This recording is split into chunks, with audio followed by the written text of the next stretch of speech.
үзэгчтэй та бүхнийхээ энэ өдрийн амгалан айлтгыг Ярих өнцөг манай нэвтрүүлгийн ээлж дугаар үүгээр эхэлж байна. Бид энэ удаагийн нэвтрүүлгээр цаг үеийн асуудлаар ярилцахаар зочноо орж ирүүллээ. Би ингээд зочноо танилцуулъя. Ноён Эрдэнэ Бүрэн улсын их хурлын гишүүн ийм ирхэн байна. Сайн байна уу? За бидний урилгыг хүлээж авч манай студид ирсэн танд баярлалаа. За үзэгчдээ бас танай нэвтрүүлгийн үзэгчдэд бас энэ өдрийн мэндийг хүргье. Сайхан үзэж байна уу? Аха. Сайхан үлдэж байна. За ингээд би гишүүнийг ингээд товч намтрыг та бүхэндээ эхлээд танилцуулъя. За 1999 онд Монгол Улсын их сургуулийг эрх зүйч мэргэжлэр төгссөн ажилласан байдал нь 2000-аас 2004 онд Улсын их хурлын гишүүний туслах, 2004-өөс 8 онд Улсын их хурлын гишүүн, 2009-өөс 10 онд Байгаль орчны яамны сайдын зөвлөх, 12-оос 15 онд Байгаль биш ээ. 12-оос тий 12-оос 15 барилга хот байгуулалтын яамны төрийн нарийн бичгийн дарга, 15-аас 16 онд хөдөлмөрийн яамны төрийн нарийн бичгийн дарга, 18 онд сонголт дизайн ХХК-гийн түүзийн дарга, 24 оноос Монгол Улсын их хурлын гишүүн, 24-өөс 25 онд Монгол Улсын засгийн газрын гишүүн, Монгол Улсын сайд 20 минутын хот үндэсний хорооны даргаар ажиллаж байжээ. За гадаад хэл англи турк хэлтэй гэсэн байна. За ингээд хоёулаа ярилцлага эхлэе. За эхний асуулт юу байх вэ гэхээр та хоёр бас нэг ярилцлага хийгээд хоорондоо тохироод ингээд цаг нар тохироод ингэсэн бараг сар гаруйч уулзалтгүй явчлаа. Та их хөдөө явдаг юм байна. Тойргоороо их явсан байна. Миний мэдхээс та энэ чуулган засварлаад лав 2 удаа их удаа хугацаагаар явчлаа. Тэр сонингоос хуваалцаач. Тойргийн маань сонгогчд одоо энэ говийн тойргийнхан маань ямар сэтгэл санаа ямар байна? Үйлжил тэр байна. За сая чуулган засварлаад яг мэдээж баг бүгдээр тойргоо сонгогдсон гişүүд тойргийнхан сонгогчтой уулзахаар явцгаалаа. За манай говь сонгогдсон гişүүд бас тойргоор өмнө говийн сумдуудаар өмнө нь бас нэг дунд говийн эдэн сумдаар явчихад ирсэн. Сая бол өмнө говийн баг ихэнх сумдад явлаа. Тэрний бас заримд нь би бас оролцож явчаад ирлээ.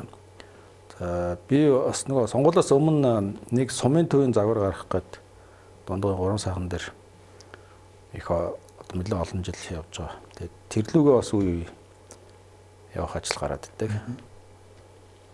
Тэгээд тиймэрхүү байдлаар бас орон нутгаар нэлээд явж байгаа тэрлээ. За тойрог энэ жил яг өмнө говь аймгийн хувьд ер нь яг говийн өмнө говьд орно говийн бүс бол сүүлийн 2 жил цаг их сайхан байна.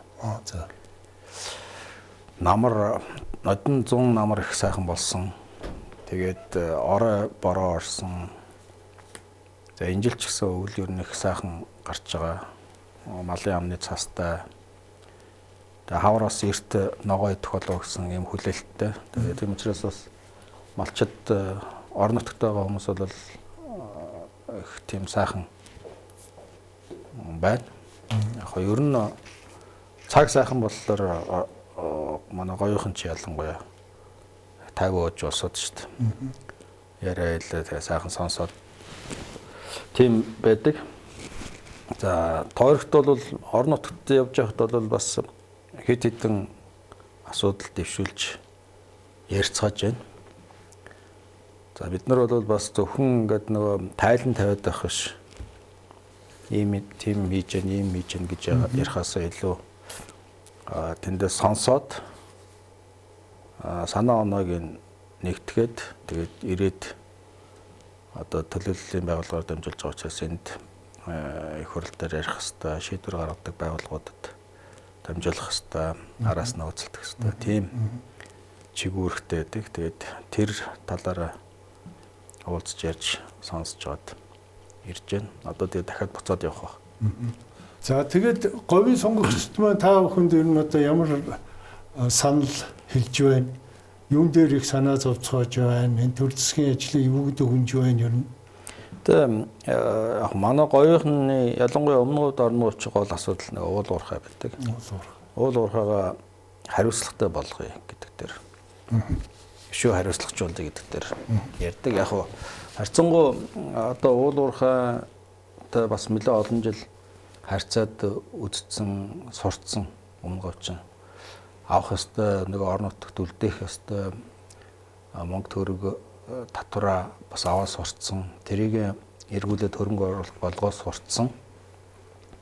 Тийм учраас илүү тийм туршлагатай болцолтой. Одоо эсэргүүцэд байхаасаа илүү яаж илүү үр дүнтэй болох хэвээр, илүү яаж боловсруулах уу? Зам харгуугаа яаж одоо нэг бэлчээр хамгаалах уу? Замаа одоо дэд үтсээ сайжруулдаг тийм л шаардлага тавьдаг. За хоёрт нь бол яг нодны энэ сонгуулийн өмнө нэг Монгол Ардын намч нэг сонгуульд орохдоо малчтын нийгмийн даатгалын 50% төрөөс төлн барина гэдэг ингээд баах юм болгож байгаа. Тэгээ тэр төлсөн ч байхгүй. Тэгээ нөгөө хуулинч хугацаанд дуусаа өчнг болсон. Оо зөө. Тэгээ тэр юу болчихв гэд их асууцгааж байна. Тэр угаасаа ч боломжгүй зүйл байсан. Сонгуул зориулсан юм байсан. Тэгээд тэр сонгуул зориулсан хэрэгэнч гарсан баг. Тэгээд тэр хугацаанд одоо эргээд одоо бүтэхгүй юм байна гэдэг ингээд өчнг болгоцсон шүү дээ. Тэгээ энэ дээр их санал хэлж байна. Ер нь бол зүгээр малчид өөрснөө төлөө явчих байсан юмыг л дундуур нь орж байхаа өмөлж байгаа тэгээ байхгүй болгочихж байгаа байхгүй. Одоо тэгээд хэн хариуцлах хүлээх үү гэдэг ийм асуудал дээр л очиж байгаа. Одоо яах юм бэ гэл. Одоо иймэрхүү асуудлуудыг их ярьж байна. За тэгээд хариуцлах хүлээх гэж байгаа нөө. Одоо нүүрсний ялангуяа сүүлч баахан сая чи хэдэн сар ингээд төр засгийн ажил зогслоо. Нөгөө үндсэн хуулийн босаргаар төрийн эрх авангаад баах юм боллоо. Тэрмэр хүмүүс ч хариуцлах хүлээж байна уу? Нөгөө баахан нүүрсний эрхтэй хүмүүс байгааг зарласан. Тэр юу болов гэдэг зүйл ярьж байна. Тэрнээс л одоо уул нь болж үтж байна. Яг ном ёсоор ингээд зах зээлийнх нь журмаар нь явуулж бол энэ жил бол нөгөө махны экспортыг хориогүй шүү дээ. Нөгөө квот мовот гэж башин болоогүй ингээд чөлөөтэй бас гаргасан. Тэрний үр дүнд малын мах гайгүй үнэтэй байгаадсэн. Тийм учраас малчид бол бас харьцангуй махны үн хямдарч бариад зүйд болоогүй бас гайгүй. Одоо яг зүгээр арьс ширий чинь бас дотооддоо үйлдвэрлэн гэж дахиад баахан хоригдсан. Тэрнээс болоод хаягдл болсон. Тэрэн дээр бас их асууж ярьдаг. Тиймэрхүү зүйл ярьцгааж байгаа.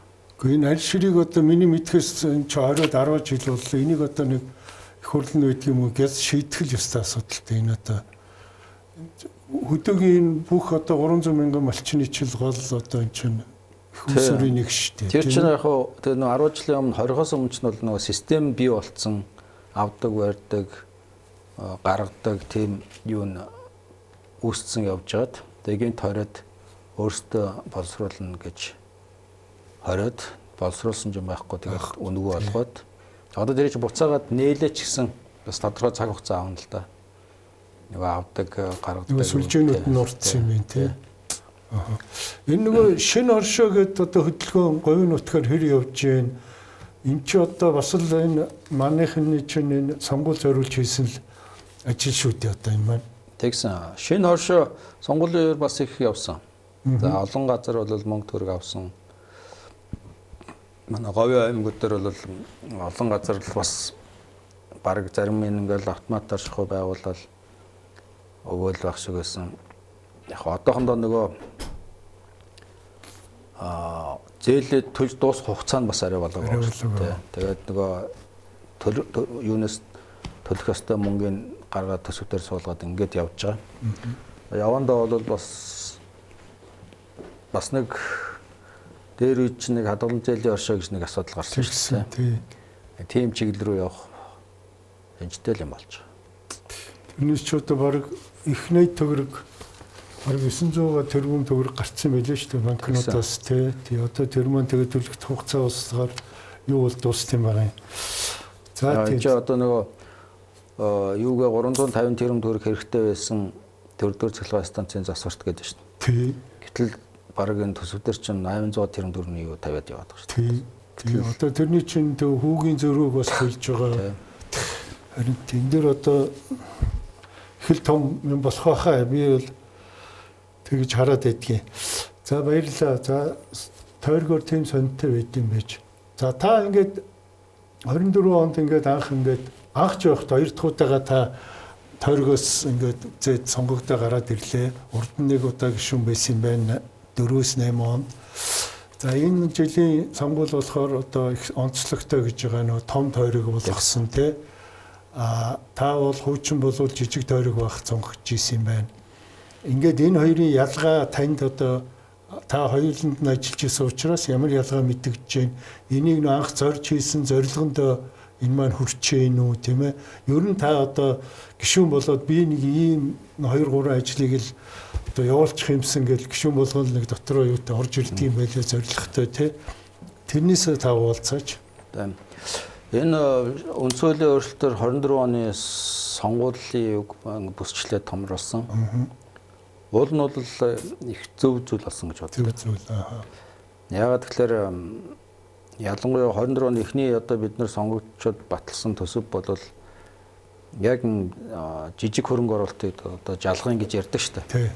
Тийм хөрөнгө оруулалтуудыг аль болохоор ярихгүй байхаар шийдэж томоохон хөрөнгө оруулалтуудаа 14 мега төсөл гэж юм аа тий. Одоо томоохон хөрөнгө оруулалтуудаа шийдэхээр уул нь бол гайгүй тийм урам зоригтой бодолтой хийж эхэлсэн.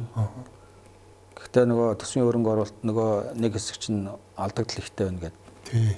Ихэнх хөрөнгө оруулалтуудыг хассан. За тэгээд гол хөрөнгө оруулалтаа нийслэл рүү бас нэлээд хөрөнгө мөнгө тавьж өгсөн. Ер нь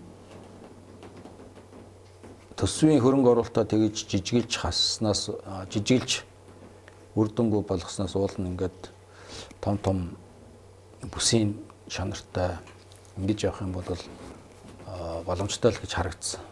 Боломжтой юм аа л гэж харагдсан. Жишээл манай говийн гишүүд бол хоорондоо ярьж агаад за энэ жил энэ аймгийнхаа бүсийнхээ энэ аймгийнхаа хөрөнгө оруулалтыг одоо жишээл зам томоохон дүнтэй өрүүгээ бүгдээрээ нийлээд бусад одоо манай аймагч 4 аймаг байгаа шүү дээ. Говьсон, Мордонд говь, Өмнө говь, Тон говь. Нэг томоохон хөрөнгө оруулалтын дээр ажил дээр тавьчихъя. Одоо зам чойр мандлагын зам дээр ч гэдэг юм уу тийм. Ингээд ээлжээр ингээд явчих. Дараа жил нь бол Дорн говийнхоо нэг том дэд үтсийн асуудлыг шийдчихье. Дараа жил нь Өмнө говийнхоо ингээд явчих. 28 он хүртэл ингээд явчих гэж ярилцчихсан. Тэгэхээр энэ уул нь бол бас их зөв үр дүнтэй ашиглаж одоо тууштай явж чадах юм бол зөв гаргалгаа байсан байна гэж ингэж боддог. Тэгээ энэ ч нэлээ удаан чи өмнө ч бас тэгж ярьдаг л байсан. Бусчлын энэ их жижиглэхлээр ингээд хөрөнгө оруулалтуудаа итэрхий бутлаад жижигхэн болгоод үр дүнгүй болгоод байна гэдэг тийм шүүмжил яриа их явдаг гэсэн. Тэгээ энийг засах гэж оролцсон. Тэгээд энэ талаас бол миний бодлоор бол хуучин одоо тэр жижиг тойргийн үеийг бодвол жижиг тойргийн гишүүд чинь бол ийм соёлын төвийн хөгжим гээл ингээд яваад байдаг гэсэн тийм. Тэгэхээр тэр бол уул нь арилсан.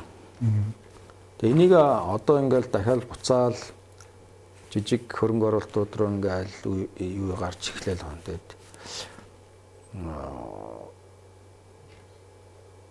энэ дээр бүгд тууштай байгаад явчвал хэрэгтэй л юм систем юу болж томсгсон бүсчилсэн байдлаар явах юм бол.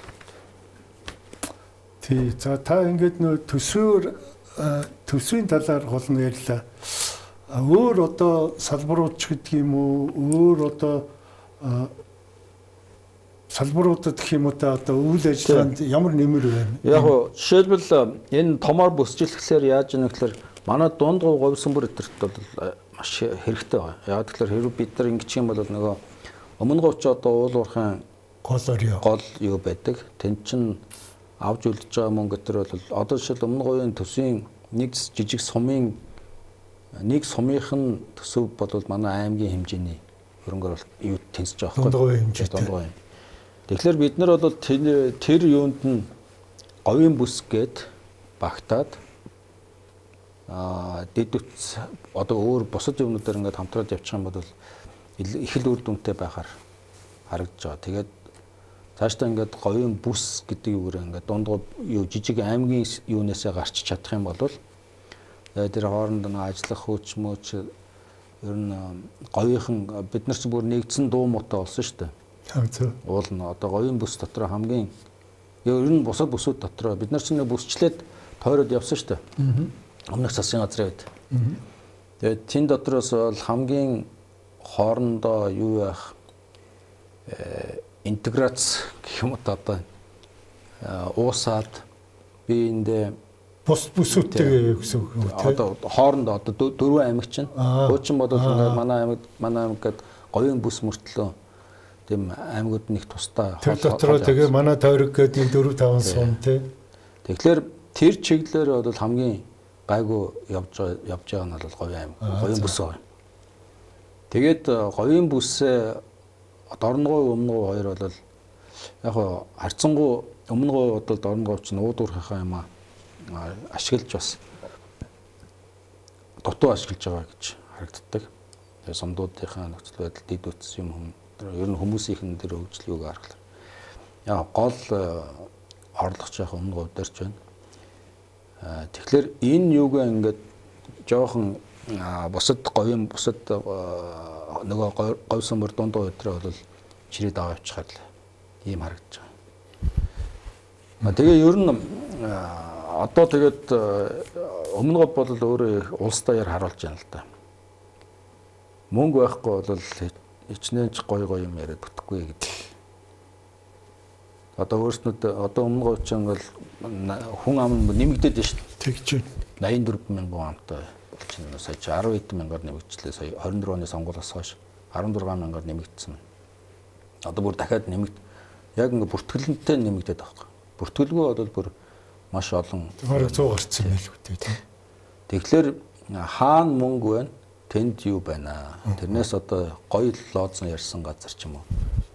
Хөгжил, дэвшил, мэвшил байхгүй байна л гэж. Бид нар бол энэ юугаараа яг зүгээр өмнө говийнхан бол санаа нь одоо дундгоос мах их авч байгаа. Олон уурхай руу чинь тий. Тэгээ мах их авч байна. Ер нь яг уул уурхай юугаад жоохон мал аж ахуйн шахагдах маягтай байдаг. Тэгэхээр сая өмнө говьч сүүлийн хэдэн жил бас нэг хэсэг гамч болсон. Нүүдэл судал бүгд оторлоод дундгой нөтрөөж орж ирсэн. Бас дундгой юм мэлчээрийн байдалтай байж байл зүгээр ч юм уу гэсэн тийм юутай л байцгадаг шин. Тий би миний мэдж байгаагаар болохоор одоо энэ говийн бүсийн гишүүд таад чинь 5 хүн байдаг. Хэдэн хүн байдаг? 7 байдیں۔ 2 нь Монгол Ардын намаас 5 нь авсан. Та 7 чи ингээд нэгдээд энэ нөгөө нь улсын төслийг нэлийн төлхөө явуулаад ах шиг байна. Орхон говь гэд тий. Нөгөө талаас нь хэрлэн говь гэд. Энэ хоёр төсөл маань одоо ер нь таануусыг байх ч явах энэ их хурлын үеэр хугацаанд одоо хэрэгжих тийм шанс байна уу? За миний хувийн бодлол энэ орхон говийн төслийг чинь 2007 онд анх эхлүүлэл яриад оролцоод явсан. За тэрнээс ч хойш бараг 20 жил болох гэж. Энэ цаана бол тэр цэвэр гадны юу гэдэг. Энэ тэрнээс монголчуудад хамаатай байсан бол их эрт хийчихэр. Зөвл. Тэгээ хөршийн бодлого байдаг. Тийм учраас энэ асуудлаа шийдэж чадах юм бол явна. Энэ асуудлаа шийдэж чадахгүй бол хэцүү. Нөгөө эгийн гол дээр усан цахилгаан станц барь ихээр одоо хойд төрс маань зөвшөөрдгөө манай байгаль нуур муурд яан марин гэдэг ингэж хийдэг гэдэг. Тэрнтэй адилхан. Тэрнтэй адилхан орхон маань нөгөө сэлэнгэд зутгах байгаа учраас тэгээд идэх юм уу? Тэрийг бас хамруулсан байт юм тий. Тэгдэг. Тэгэхээр нөгөө Оросыга талтай бас л тохиролцох хэрэг болох нь шүү дээ тий. Тэгээд тэгвэл нөгөө хэрлэн говь нь яах юм?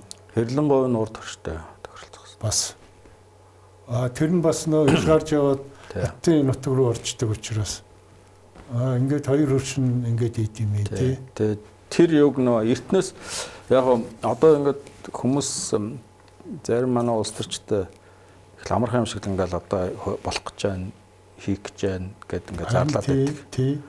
Тэр зүгээр хийж юм чөлөө. Тэгэхээр энэ чинь 20 жилийн өмнөөс зовлонгийн үдсэн болохоор би ч өөрөө говийн хүн энэ ингэдэм байна, борооны ус гадрын усаа хоримтлуулад авдсан байна гэдгийг бас нөгөө Туркээс их үзсэн байсан учраас их эрт хөөцөлдөх гэж оролцсон.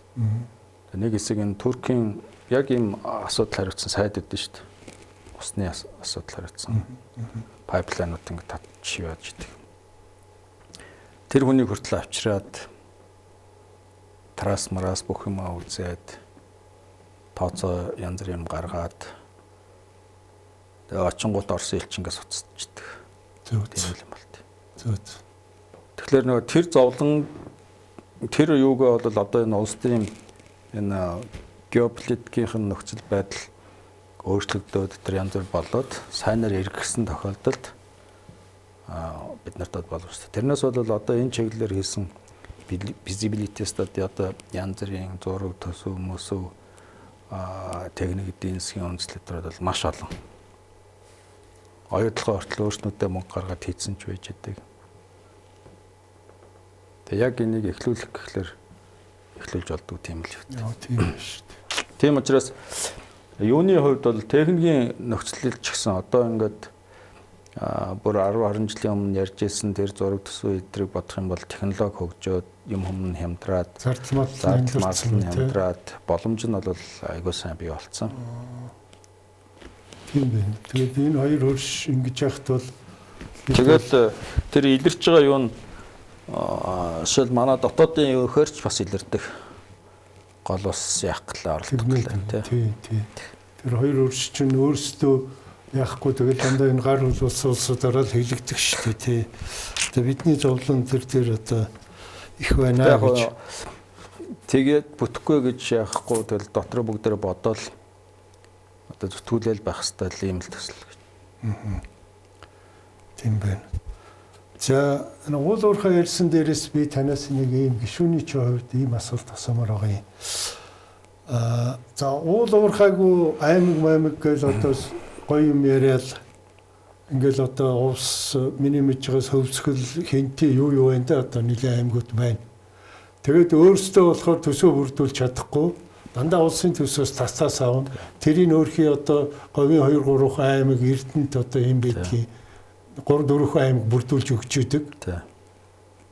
Энэ дээр одоо бүр бодлого хэрэгтэй биш үү? Та нар төсөө бүрдүүлж чадахгүй бол уул уурхай яахгүй гэж байгаа юм бол та нарт энэ төсвийг өгөхгүй өөртөө яа одоо юу гэдгийг одоо тийм л юм хэрэгтэй юм шиг санагдаад байна. Тэгээ одоо амнат одоо ашиглалтын нөөц ашигласны төлбөрийг ингээд татвар уус ингээд цоглуулж байгаа шүү дээ. Тэрийг одоо бол ингээд нэг том ялаад баг юм тэгштгэж жохоо ингээд аймагуд руу өгч байгаа. Харин. За одоо сая энэ Дамжин гишүүн дахиад хуулийн төсөл барьж байгаа. Тэрүүгээр бол хуулийн шинжилсэн найруулгач гэлээ. Тэрүүгээр бол энэ уул уурхайг дэмжсэн ашиглаж байгаа газар руугаа илүү төлхөө өгөхөөр хуулийн төсөл орж ирж байгаа. Би бол энийг анханасаа бид нар энийг шаардж байсан. Ингэж өөрчлөх шаардлагатай гэдэг. Энд ч бас өмнө ч бас яригдчихсэн юм а. Тэгээ яваагүй. За. Энд чинь нэгдсэн улс мос өнтер гэж явсаар хагаад. Ашигт малтууд бол нийт одоо монголчуудын юу юм уу баялагчтай гэдэг. Тэгж явсаар хагаад тэгээд явдгүй байсан. Одоо харьцангуй бас яг нөгөө зөв хөлбраараа орж ирж байгаа. Тухайлбал одоо Ховд аймаг бол тэр амнатын доторыг нийт улсад цуглуулсан дотроос яг л адилхан ингээ хуугаад байна. Тэгсэн мөртлөө уул уурхай явуулдаг. Тэгсэн мөртлөө бүх самдуудаа ингээ замаар холбочтой. Тэгсэн. Тэгэхээр Цаашдаа бидний одоо мөнгө олдог ганц зүйл бол урхаал байна. Тий.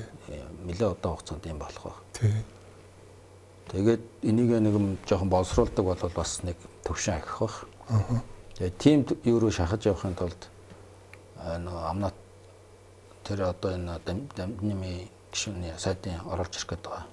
Тэр өмнө яригадад бид нар чинь хичнээн бас оруулж ирэх гэж бодлоо бараагүй тэр хуулийн төслийг энэ хавар оруулж ирэх хэрэгтэй. Тэгээ бид нар бол энэ говийнхан бол угаасаа тэр рүү дэмжиж байгаа. Угаасаа говийн иргэд одоо бүр ингээд мэддэг болсон шахаж байна. Одоо харин харьцангуй нэг бас сайн зүйл бол нөгөө тодорхой хэмжээний амнаад тэгээд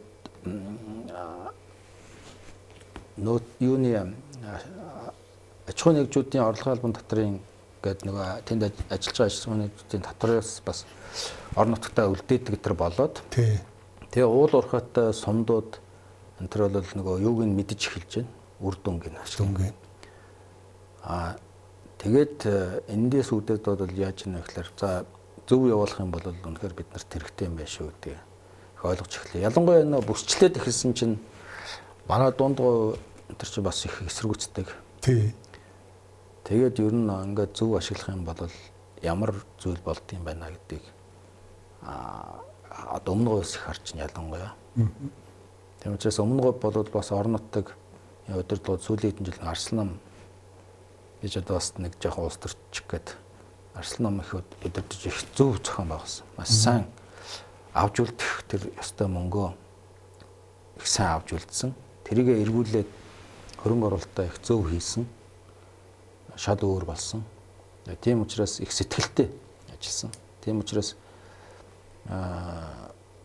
бас энэ бол өмнө гоёхан бол ялангуяа улс даяар бол зөв уул уурхай явах юм бол ямар үр дүн төрөх юм бэ гэдгийг их зөвөр харуулж байгаа.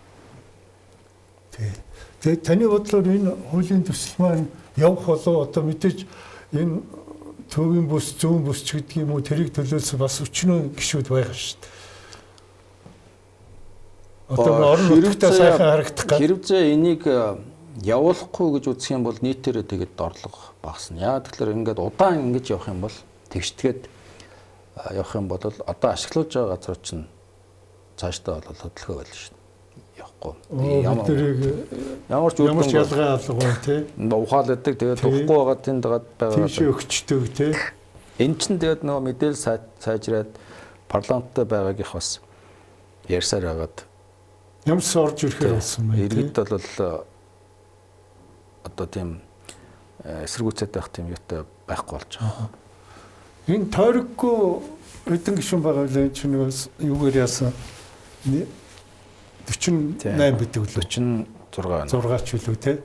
Тэр гишүүд маань ер нь бол энэ дээр одоо гол хүүрэхтэй баймаар одоо үнэхээр тэр эдий чинь тэр тойргоо биш та нар улсын их харгчгийг бодож ажиллаарай л гэж тэр эдий чинь энэ нэрсийн жагсаалтаар оруулсан шүү дээ те. Уулын тэгсэн тэгтээ яг миний бодлоор энэ ер нь бусад орнч байдаг энэ жагсаалттай юмд бол илүү олон жил парламент суусан туршлагатай. Тэгээ нөгөө янз бүрийн ийм улсад одоо хэрэгтэй мөртлөө иргэд эсэргүүцээд байдаг тэр тийм юмнууд байдаг шүү дээ. Ажил одоо том чухал ач холбогдолтой. Ажлуудыг аваад явж явах тийм шийдвэр гаргадаг тийм хүмүүсийг болон жагсаалтанд оруулах хэрэгтэй байсан. Тэгээд одоо бол сая бол ингээд харж байхад одоо шинэ хүмүүсийг оруулсан. Тэгээд дан шинэ хүмүүс оруулсан. Яг нь салбарын юу яан шинжилнэ гэд. Тэгээд энэ одоо бол цаашдаа бол өөрчлөгдөх байх. Сая бол зөвхөн цэвэр нөгөө дарга нараа хамгаалах, нөгөө жагсаалтанд оруулсан шийдвэр гаргасан хүмүүсээ хамгаалах тийм юу л парламент дээр харагдал яа. Нэг тийм 2 жилийг л ялангуяа ман нам бол тэгжил харагдаж байна лээ тий. Тэр сая тэр нэг баахан хэрүүл зодон болоход. За энэ нэг ийм би энэ саяхан нэг юунаас ингэж харлаа. Энэ 12 сарын 10-нд энэ нөгөө аюулгүй юу лээ банкны хорооны нэр чинь аюулгүй байдал гадаад бодлогын банкны хорооны хурал дээр та нэг энэ нөгөө нэг Евразийн эдийн засгийн холбоонд Монгол улс элсэх гээд тэр нэг гараа үсгээ зурцсан байсан. Тэгээд тэр талаар та бас нэлээд эмзэглэж ярьж илээ л дээ. Тэ энэ чинь улсын одоо аюулгүй байдалд холбоотой асуудал шүү. Энэ дээр их сайн хяналт тавиараа энэ төр гээд та яг юун дээр нэмзэглсэн энэ дээр? Гэхдээ яг хуу ер нь бол энэ Евразийн гэрээнд дэлсэх мэлсэх гээд энэ асуудал бол бид нар өөрөө анх тавьдаг байсан Монголын талаас. Бор одоо энэ өмнөх парламентын үед тэтгэл тавьж эхэлж ярьдаг байсан тийм юм л дээ. Тэг яг хуу миний зүгээр яг хуу боломжлсон зүйл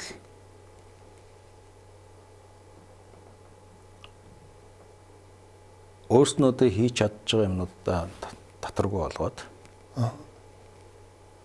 гаднаас зах зээл алдчихгүй гэж тий. Тэгээ гол нь тэрэн дээр л жоохон санаа зовж байгаа. Ялангуяа хүнсний бүтээгдэхүүнүүд горил талах энтэй холбоотой зүйлүүд дээр бид нар өөрснөдөө бид нар яг зүгээр юун дээрс их яаж байгаа гэхээр бид нар чинь баахан гадаад худалдааны гэрээ чөлөөт худалдааны гэрээ хийсэн шүү дээ Япон тий. Солонгос тэр гэдэг. Яа одоо зүгээр бид нар л хоёр талын үг бол одоо бид нар чинь үйлдвэрлэл ерөөсөө гаргаал ерөөсөө баяжаал гачин болно л гэл. Тэгж чадаагүй. Энэ Японтэй судалдааны юунаас ч хуучин машиныг л японочууд маш наашаа оруулж ирэх асуудалгүй болгосон. Тийм л болсон. Сүүлдээ явж. Тэгээд дотоод юугаа ч одоо яг нэг талаараа бодоод тахад бид нар дотоод үйлдвэрлэл хөгжүүлэх бол бас нэлээд хугацаа шаардах юм шиг байна. Тэгээ барай твтэд тахлаар бүрч одоо утгал юм шиг. Тэгээ ялангуяа маш том хямд үйлдвэрлэдэг хөрш байж идэг. Одоо нэг гол ганц хийж чадж байгаа гайгүй байгаа юм чи одоо арх л байгаа шүү дээ. RP. Тэрнийхээ зах зээлийг бүр байхгүй самруулаад дуусгачих байл гэж. Тэр чи одоо бол ингээд эрүүл ахуйн хувьд ч гэсэн апууч бас нэг юу болгоцсон шүү дээ. Тий. Хортой янз бүрийн байхгүй болсон. Тэгээ одоо сонсогдоод байхад сүүлийн үед бол Орос-Морсоос янз бүрийн гурамч шилдүүдэд тийм баталгаагүй тийм архитарс их орж ирж байна гэсэн тийм чимээ сонсогдоод эхэлж байгаа. Тэгээ иймэрхүү зүйлүүд болох байл гэж яхан санаа зовж хяналттай байхгүй бол гэсэн бодолтой. Гэхдээ засгийн газар чинь их л гой тайлбар хэлээлээ л дээ тий. Одоо өөрсдийнхөө хийж чаддаг юмыг бид нэр яахгүй хүн чаддгүй юмнуудаа оруулнаа энэ төр гэл эсвэл одоо гой том зах зээл рүү бид нэр гарч яана энэ төр гэл. Тэгээ ер нь бол тэгэл гэрээ хилцээр ихтэй их гоё юм ярьж бол үр дүн нь ерөөсөө ярьснараа болохгүй байгаа учраас бараг ялангуяа тэгээд би ч одоо хой төршлөөс бас их айж болгоомжилж явах байдаг учраас. Тэгээд энэ дээр нэг ийм байгаа юм байлээ. Энэ нөгөө Оросын засгийн газартай манай засгийн газар чинь ялангуяа нефт бүтээгдэхүүн дээр ингээд одоо би эндээ одоо хориг заа тавихгүй юу ч гэдэг үнийн докторжуулна барина гэд ингээд нэг гэрээ хийцэн гэж яриад байсан чинь тэр нь манай Оросын талаас баталж өгөөгүй яасан гэхээр та бүхэн чинь нөгөө нэг онгоцны төлш Оросын тал дангаараа нийлүүлнэ гэдэг хэсгийг унгацсан чинь тэр нөгөө гэрээгээ чи Оросд батлахгүй бариад байгаа юм байл шүү дээ. Тэгээд одоо бидний чинь сая тэр 11 12 сард чи яаж ингэж чангалав да тийм ээ. Одоо энийг яах вэ? Одоо тэрийг өгөх юм уу? Ингээд засаг дээр яригдж байгаа тэр гэрээн дээр яригдж байгаа нарийн ширээ юм нь бол бас мэдэхгүй байна. За. Зарим юм их яриад байх гэрээ хэлцэр хийгээ явж яхад нь яриад байх нь ч бас нэг зөв биш баг. Ер нь бол бид нар одоо айл болохоор нэг талаас хамааралтай байхаас л яаж зогтох вэ гэдгийг л бүх талаар л бодож явах хэрэгтэй л гэж бодож байгаа шүү дээ. Яг харьцангуй нэг үеийг бодвол жоохон суларчлах шиг байна. Хэд ингээ барих гэдэг нь. За та бүхэнд 20 минут үлдсэн байна. Энэ 20 минутыг би хоёр асуудалтай одоо зориулъя гэж ингэж бодсон. Нэг нь энэ Дондгоо аймгийн 3 сайхан сүм гэж байна. Энэ дээр та одоо тийм шин сум гэх юм уу одоо шин арга барилаар энэ сумтай ажиллажээ.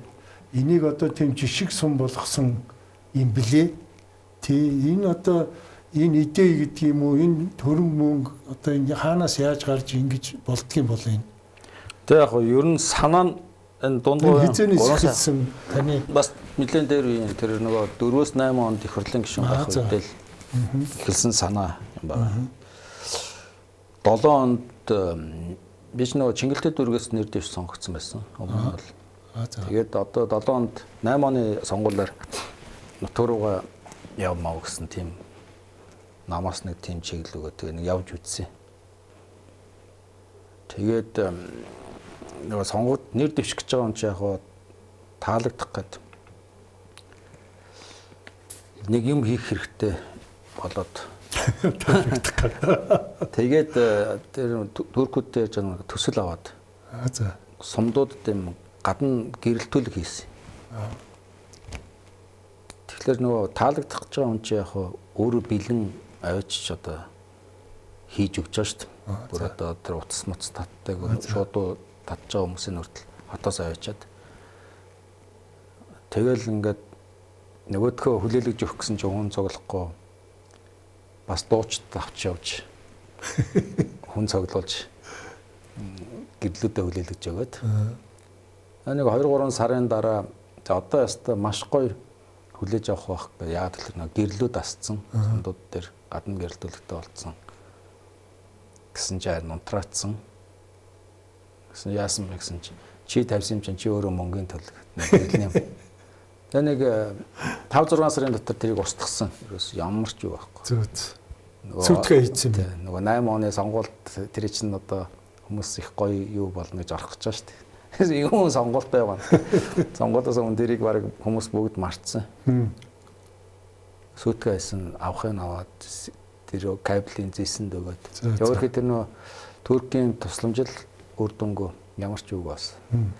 Тэгээд тэндээс ер нь бодож эхэлсэн. Энэ бид нар ерөөсөө энэ хүмүүсийнхээ сэтгэлгээг нь өөрчлөхгүй бол өөрсдийнх нь оролцоог бий болгохгүй ингээд сонгуул бодож бэлэн юм авч өгөө сүйтгүүлээд байгаа юм байна. Энэ бол тэр нөө зөвхөн тэр хэдэн гэрэлтүүлний асуудал биш. Ер нь төсвийн хөрөнгө оруулалт чи ерөөсөө ингээд болохгүй байгаа юм байна шүү дээ. Яг тэгэхээр нөө хуучин хандлага байна. Төр бүгдийг яадаг байсан. Бэлдэж өгдөг байсан. Тэрмийг цэцэрлэгт оруулахаас тэгээд чиний бүх юмыг заадаг байсан. Нас дуустал. Тийм учраас сэтгэл юу ч ерөөсөө хөгжөөг шүү дээ багт. Жохон хөгжөөг байсан шүү дээ. 90 оны ихэр тэр нөө ромбо марг житгэдэг байсан юм. Тэгэхээр энэ хандлагыг өөрчлөхгүйгээр бол бид нар бол хичнээн алтан зам тавиач нэмэргүй юм. Хөрөнгө оруулалт ерөөсөө үр дүнгүй өгөхгүй. Ямар ч яагаад одоо бид нар одоо ч гэсэн тийм ба шүү дээ. Хөрөнгө оруулалтууд чи үр дүнгүй байгаа байхгүй. Ашиглалтыг авч явах чадахгүй, зардлыг авч явах чадахгүй. Тэгээ шүүмжлээд байгаа. Тэгээ тийм учраас бол тэгтээ сумын төвөд бол маш чухал байна. Яагаад тэгэхээр одоо мал аж ахуй малчтай ч одоо гол үйлчлэг үзүүлж байгаа анхны явц нь бол сумын төвөд багтдаг. Тэгээд хэрэг зөө одоо энэ сумын төвүүдийг байхгүй болгоё гэх юм бол нэг бол одоо бэлчээрийн мал аж ахуйг байхгүй болгох ийм л юу өсөж байгаа. За ингээд ийм бодолтой явжгаад 12 онд барилгатай болтын юмны төрийн нарийн бичгийн дарга болсон. За гэтэл тэр үед Баянгор аймагт 2 сумын төв шинээр хийж гэнэ гэдэг Канад юугаар ингээд шууд бас ингээд яг бэлэн мөнгө өгөө төсөөс мөнгө гаргаад нэг сумын дээр баг 15 ч л баг тийм мөнгө гаргаад яг ингээд сумын төвийн байгууллагуудыг шинээр бариад эхэлсэн. Тэгээ миний бодлоор бол тэр бол тэгээд бүх сумдууд дээр нэг 5 тэрбум төгрөг бас тавьж ихсэн алтуйг ерөнхий сайд үед сумын төвийн шин сум төв гэдэг. Шин сум. Тэгээ бүх явж байгаа процесс нь өөрөө бас яг тэр хуучин миний нөгөө гэрлэлээ устгуулсантай адилхан юм байдлаар явахгүй. Тэгээд за энэ юунаас нэг өөрөөр тэр нөгөө иргэдийг нь эхэлж ярих тийм юм руу явъя гэдэг. Тэгээд тэр төсөн мөнгө тавигдаагүй огт юу тэр шин сумын чагсаалт магсаалтанд ороогүй. Яг одоо миний өөрөө бас нэг хүмүүсийн таньдаг болохоор очиж ярьж эхлэе гэдэг. Тэгээ эхлээд ерөөсөө юм хийхээс илүү цуглуулах гэж оролдож уулздаг болох гэж. Тэгээ тэр яагаад уулзахгүй хүн ирэхлээр концерт урлагийн хүмүүстэй очиж уулздаг гэхлээр тэнд бол нөгөө улс төрийнхэн очиод нэмэргүй бид нар хөгжихгүй юу ч яриад худлаа гэдэг тийм юм байдаг учраас эхлээд тэнд бол юм итгэл үнэмшил үүсгэх хэрэгтэй болж байна. Тэгэхгүй бол анхны уулзалтууд дээр бол тэр манай тэр уран сайхны онцны 2 3 орчод юу ярьж исэн бэ гэхээр энэ Хятад Америкийн худалдааны дан болохоо ойлж байна. Энийг одоо ер нь яах юм бэ? Тэгэхээр тэнд юу байхгүй байхгүй. Өөрийнх нь сумтай орчинтой холбоотой тийм мөрөөдөл юу байхгүй. Одоо ингээд бас ингээд их тийм хэцүү сумдуудаар явхлаар хүмүүс нь яг ажиглагддаг шүү дээ. Дандаа тийм том үндсэн хөөл мөл офшор. А яг ажилтай өөрчлөгдөж байгаа тэр орчныхоо асуудлаа шийдсэн байгаа тийм сумдууд бол яг л өөрснийхөө л юм яриад гаргадтыг. Тэгээ тийм байсан. Тэгээд тэр уулзтуудыг маш их хийгээд сүүлдээ ингээд яг итгэл өөрсдөө цугладаг болоод тэгээд яг төлөвлөлтөд хамт сууж хийгээд тэгээд одоо бүр яг ерөөсөө нурааж яхаас өөр аргагүй болсон. Сумын төө тэр чигтэн. Тэгжээж нөгөө шугамшуулжээ тэр хийхэд юу хахаар тэгж төлөвлөөд бүх хэрэгдээ яриад иргэд тодорхой хувийг гаргахаар болоод мөнгө санхүүжилттэй. Тэгээд эхлүүлсэн. Тэгээд яг нэг 4-5-6 тэрбум төгрөгийн эрэгтэйсэн тухай үед тэгээд тэрийг бас олон улсын байгууллагын нэг авчаад сумынхаа өөрснөө оролцож нөгөө юмаа танилцуулахлаар олон улсын байгууллагууд чинь их дуртай байдаг байхгүй. Нэг дарга ярьснаас.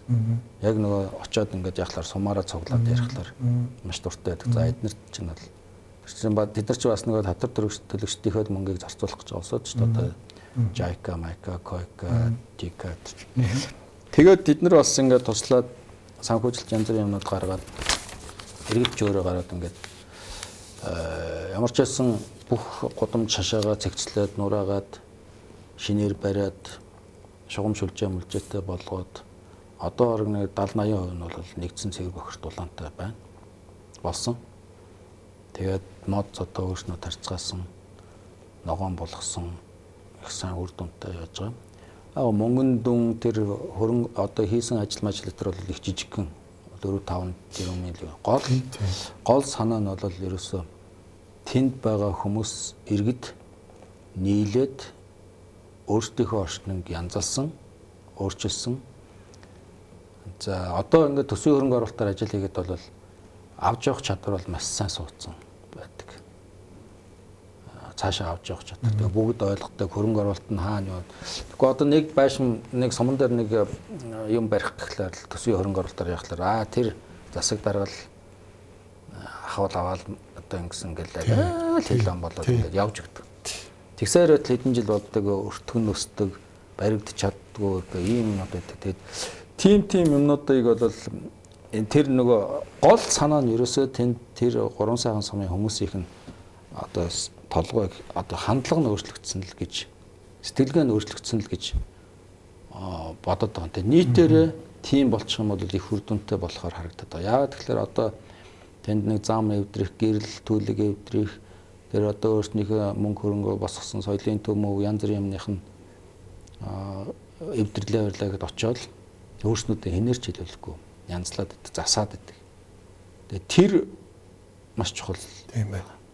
Одоо усны төлбөр мөлбөр цахилгааны дулааны төлбөр тэр нөө дулааны компани тэр хувийн хвшил ажилтдаг. Тэр одоо бид нар ингээд орон нутагт мөнгө төгрөгтэй болоод дид үсжүүлэх гээд оролдохлоор энэ юуг авч чадахгүй байна. Одоо мөнгө тавиал уурын зуух мох юутай болгоод өгчдөг.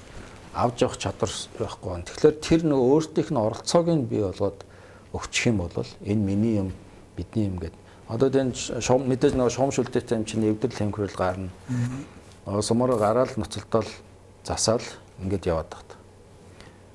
Тэгээ ийм юутай болгочвол бол тэгээ орон нутгад одоо нэг цөөхөн үнэтэй учраас хөрөнгө оруулалт хийгээд юм хийхлээр гол асуудал бол урсгал зардал болдог.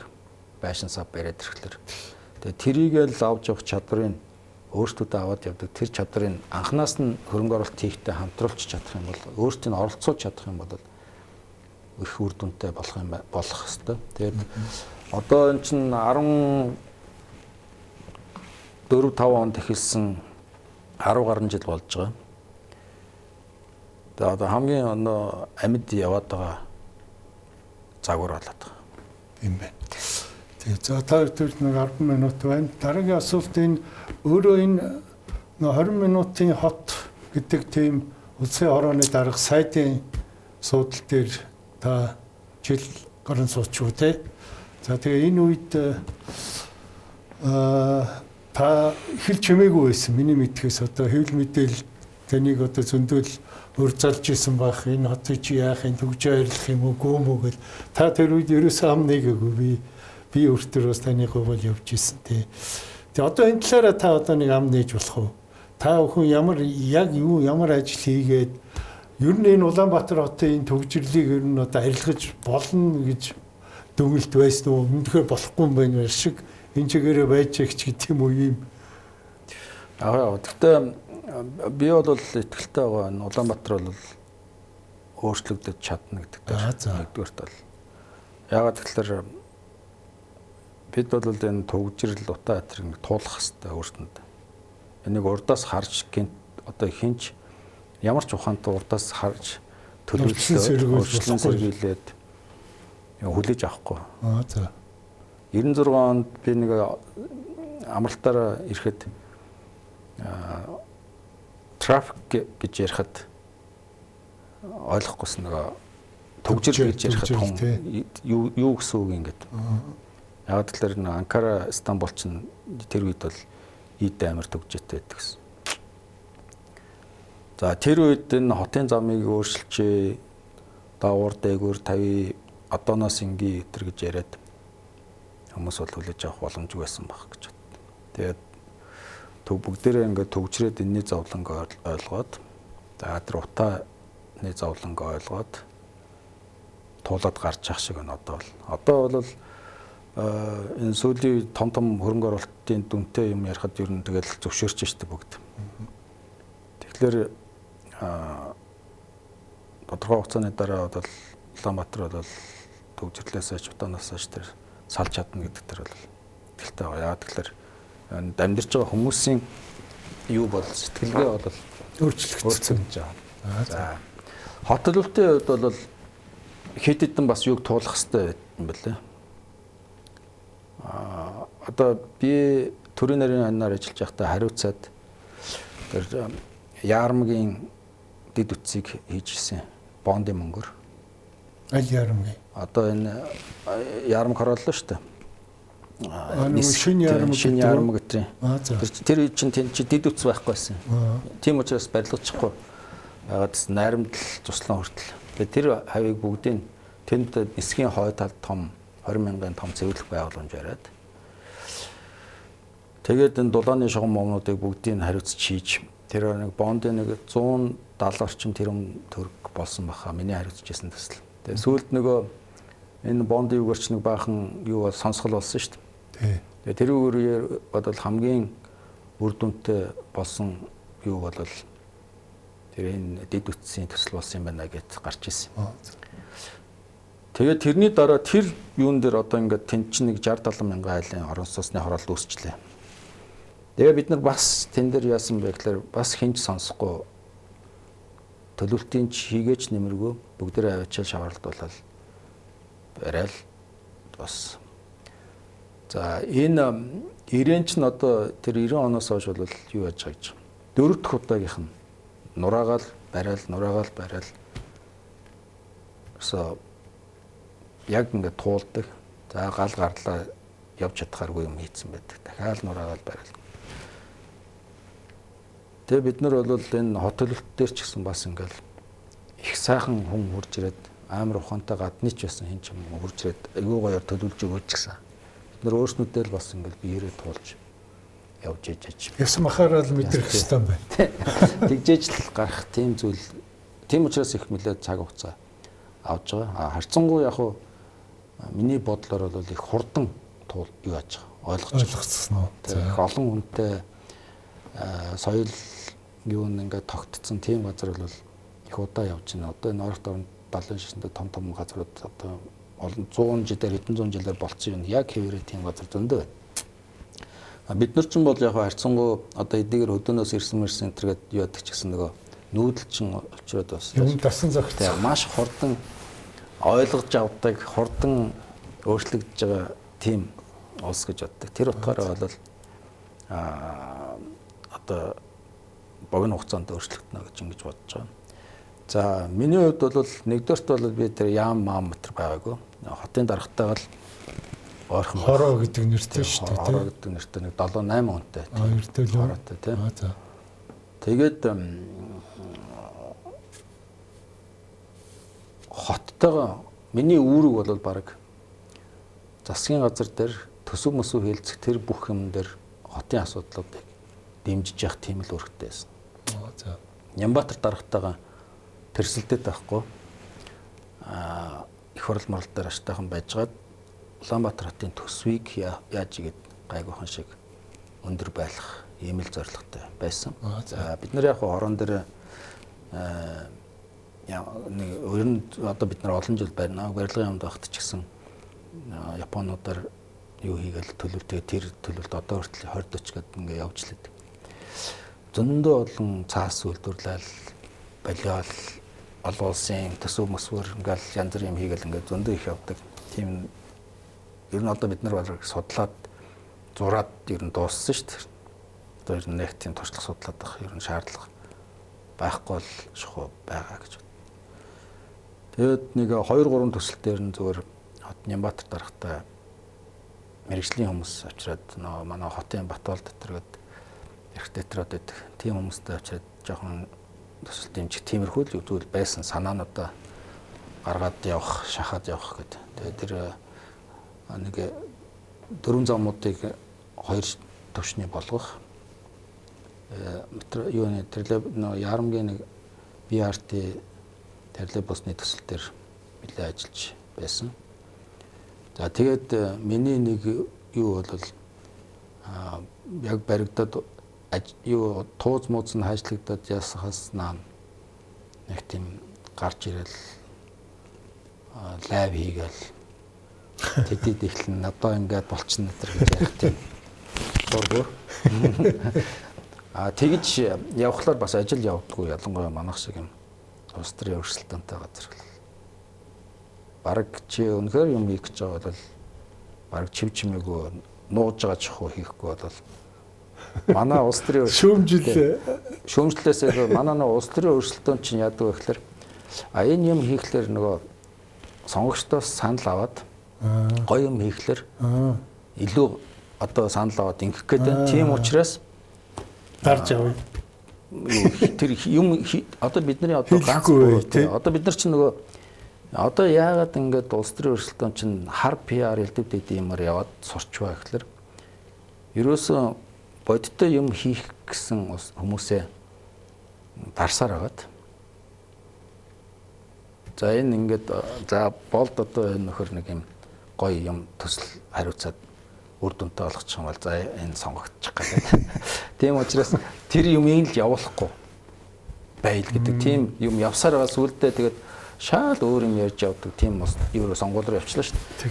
Тэгэхээр тэр утгаараа ч юм уу ер нь яг миний хувь зан ч юм уу яг л одоо тэгээд бүр за тэр туу цаашлахаас цаашаа өшөө энэ амьдрч чадах нь уу энэ төсөл явж чадах нь уу гэдгийг хүртэл харж явах хэрэгтэй л гэж боддог. Энэ уран сайхны юг бол нэг ч хүн ч байх. Ер нь хүмүүс мэддгүйсэн бүр сүүл 5-6 жил болсны дараа 18-9 оноос эхлээд улс төрчид ялангуяа их оч сонирхдаг болсон шүү дээ. Тий, би бол жишээлбэл их буруу ойлголттой явж ирсэн юм. Одоо энэ 20 минутын хорооны тухай. Тэр хороог чи би одоо юу гэж боддог вэхээр за энэ төгжрлийн чинь арилгах одоо тэр том бодлогын шийдвэрүүд ч гэдэг юм уу техникийн одоо элдв шийдлүүдийг л одоо гаргаж ирэх тийм том хороо байна гэж боддог байсан чинь бичлэн байна шүү дээ. За хотын дараагийнхаа шийдвэрийг засгийн газар дээр дэмжүүлэх их хурл руу оруулахад гол үүргийн тийм л хороо байсан юм байна. Тийм үү? Тий. Яг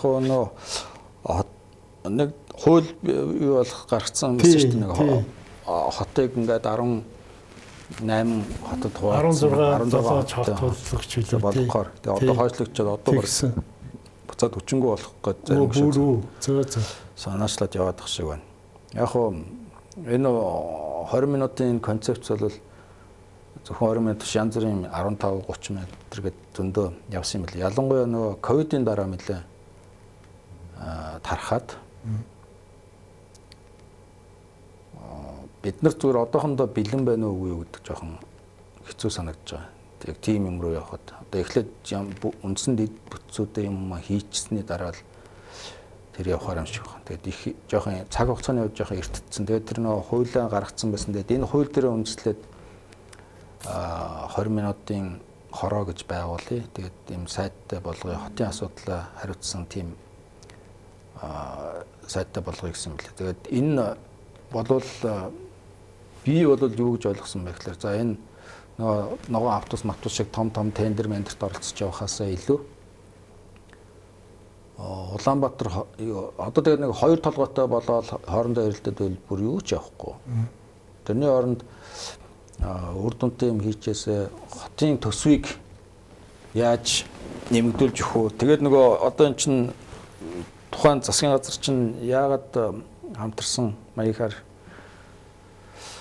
явсан бэ гэхээр сөрөг хүчний юуг л аль болохоор ойлголцох гэж явж байгаа шүү дээ. Одоо эсэргүүцлийг багасгах засгийн газар дээр. Тэгэхээр тэр ажлаа хариуцах хэрэгтэй. Хоттой холбоотой юм дээр би одоо намын талаас хариуцж явж явах хэрэгтэй юм л үүрэгтэй. Энэ одоо нэг нуугадах юм байхгүй. За баярлалаа. Манай нэвтрүүлгийн цаг өндөрлсөн байна. Тэгээ бидний урилгыг хүлээж авч манай студид ирж бидний асуултанд одоо тодорхой хариулт өгсөн танд баярлалаа. Таны цаашдын ажилд өндөр амжилтыг хүсье. За баярлалаа. Үзэгчдээ манай өнөөдрийн нэвтрүүлэг үүгээр өндөрлөж байна. Дараагийн дугаараар уулзтлаа түр баяртай.